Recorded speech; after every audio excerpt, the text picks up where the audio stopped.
We didn't really have a massive fear of failure. We're really sure God had called us, and so it didn't even cross my mind that it wouldn't work.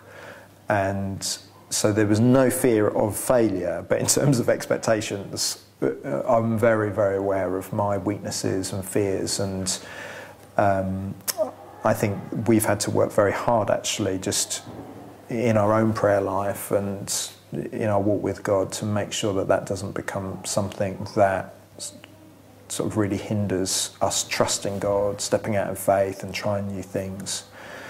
I think that God also clearly knew what he was doing in sending us. And those first 2 years where it was so difficult, I felt very hidden. I just had to find a job that I didn't enjoy very much. It was long hours, it didn't pay very much. And so that obscurity meant that my identity in Christ had to become a reality for me in a way that it hadn't done before.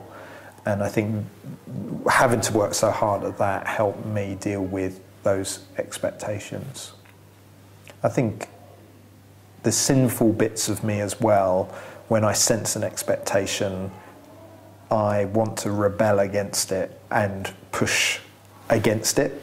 And so I think some mistakes we made perhaps in the early days was trying to be more radical and cutting edge and different than we actually were, in a way of sort of saying, you know, you've got this expectations of us, you're trying to box us up and we are not going to fit in that box.